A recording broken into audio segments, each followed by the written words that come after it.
What is up, everyone? Hope everything is going well. Today I want to talk about the cultural revolution we have found ourselves in. The turning point, if you will, ironically enough. In the light of recent events, we found ourselves in historic times. Times that I predict might be very important. The recent assassination has put the right up in arms. They are on the brink of revolution, which I find to be a bit odd if we take into consideration that revolution is like the crown jewel that belongs to the left. But this isn't entirely accurate, as history will show. Why this may seem strange at face value is because the left is associated with change, with getting rid of the old system and replacing it with a new one, especially if we were to look at the communist revolutions per se. The right wing of the political spectrum is associated with conservatism, on keeping the old system and preserving old values. It's almost universal that we as humans need constant progress as a species to survive. Even some of the most fervent conservative would agree that this statement is obviously true.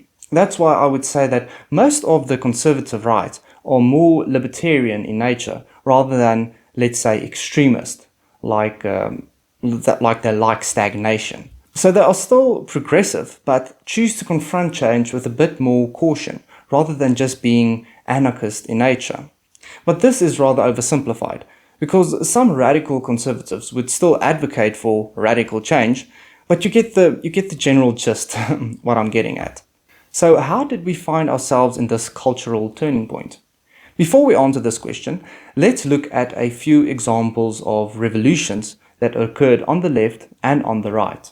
An interesting fact to keep in mind while we talk about the left and right-wing politics is to remember that in a very simple sense, conservative means to keep the old system and liberal means to be progressive and to advocate for change.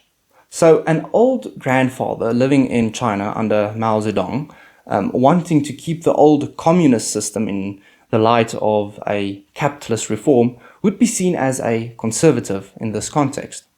Our views of what constitutes liberal and conservative are mostly formed by our views we get from the West.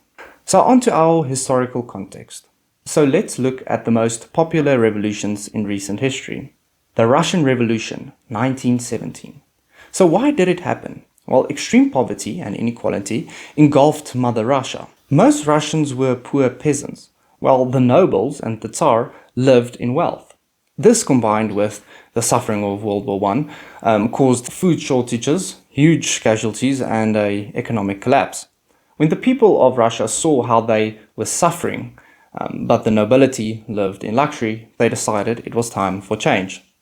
People lost faith in the Tsar's monarchy and wanted a new system, and so the Bolsheviks, a Marxist communist group, overthrew the monarchy and set up the first communist state, which became the Soviet Union.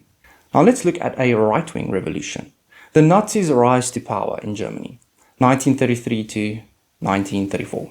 It's often called the seizure of power, but it reshaped the state, so it will do as a revolution. So why did it happen? There was an economic crisis after World War I. This led to the Great Depression, and so unemployment and inflation followed. The Germans, which were a very proud nation, felt humiliated. The Treaty of Versailles made the Germans feel punished and powerless. This, fueled by the fear of communism, led many in the middle class and upper classes to support Hitler as protection against leftist revolution. And as a result, the Nazis dismantled democracy, installed a fascist dictatorship under Hitler, and launched a ultra-nationalist authoritarian regime. If we were to look quickly at the French Revolution, it ultimately came down to inequality. France had a rigid social hierarchy, the three estates, where nobles and the clergy had privileges, while common people carried the tax burden. This, in par with the economic crises caused by years of war spending and poor harvest, led to food shortages and national debt. Then there were thinkers like Rousseau and Voltaire, who inspired calls for liberty, equality, and democracy. And whatever the bottom line was, they were mad at the monarchy. So what can we learn from these historical events? Well, to put it very simply, people felt powerless and hungry. No, literally, they felt hungry. One of the chants for the Russian Revolution was literally peace, land, and bread. So to put historic revolutions into perspective, I would say that the key words are then injustice and unfairness. That is where everything starts, and given long enough, it boils over to fear, and then ultimately anger. In our modern capitalistic world, we don't see much of, let's say, hunger and starvation. You do in some of the very uneconomic developed countries like Venezuela, where hunger will push for a revolution over a weekend, but so you don't see much of it in the West. It's obvious why hunger triggers a revolution, because it's obviously the baseline for survival. Maybe this is why a revolution in the West has taken so long, because it's run on full bellies. But in any case, what is interesting about our, let's call it our right-wing revolution, is how populist it is. The mantra of us versus them has never been stronger. But to say it's the exploited class versus the elites isn't too true. The divide leans heavily on the 50-50 side. For example, Christian teachings are taught in a lot of schools in the US, but there are also a lot of schools that lean towards secular notions. Europe was largely a haven for migrants, but the tide seems to be turning, with a large amount of the European population becoming more nationalized. It isn't the Tsar and his family that the people are mad at this time. It's the world divided. We are on the brink of a civil war, but civil wars normally take place within a country's borders. But this feels like a global civil war. And the reason why I say revolution is because each side wants to seize power of the current political system and make it mandatory to follow set beliefs, like Hitler and like Lenin. What also makes this culture war so interesting is, like I mentioned before, it's not your normal protest consisting of the need for economic reform and food. It's about what values we should put at the base of human civilization. Largely, we have decided that a mixed market capitalistic system is the way to go. We get enough food and we are willing to look past the power struggle. I'm not going to go into the discussion now, otherwise the video would be like 2 hours long. But in any case, let's say just for a moment that the culture war is unrelated to our economic system, which isn't entirely true, because discussions whether capitalism or communism is secular is very difficult. But anyways, let's divorce the culture war from our economic systems and try to isolate what is going on. In the early mid-2000s, the new atheist movement was brewing. It was going strong, and then something changed. I think I will go with Ayaan Hirsi Ali's explanation. We took out our meaning system, and that created a void. Whether or not the void is filled with something true is irrelevant, seeing that the only goal was to obtain meaning. That is why I believe we have seen an influx or spike in the religious movements worldwide. The thing is with our two movements, I think it comes down to logic. And I don't mean that they are logical.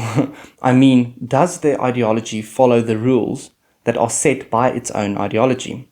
For example, Christians' main message is to preach love and forgiveness. But in anger, they seem to falter, and this undermines their ideology. The liberal or secular view, if we had to take an example, states that Charlie Kirk had to die because he was transphobic or homophobic. But in the same voice, they advocate that the people of Palestine have to be saved, regardless of the extreme conservative Muslim views. No, it's like the Marvel movies.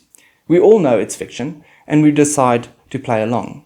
Yes, there's a Hulk, and there's an Iron Man, and it all makes perfect sense. But when you start to throw in time travel all willy-nilly, then you start breaking your own rules that you have set. And that is when people get upset. People are confused, and we don't know what value system to put at our base. And if we choose, we should set logical rules that don't cause fallacies within the system contradicting itself. If we were to ask ourselves, when we see people getting killed, why do we celebrate, or why don't we celebrate? You can see this when you watch a Tom Cruise movie. 50 bad guys get shot in the blink of an eye, and you don't feel a thing. Even though they can be fathers, brothers, friends, whatever, you don't care. But Tom gets shot in the leg, and all of a sudden, your heart starts racing, because it's the us versus them philosophy. If you are not on my team, you are not human, and thus I do not mourn. Ladies and gentlemen, this is very dangerous.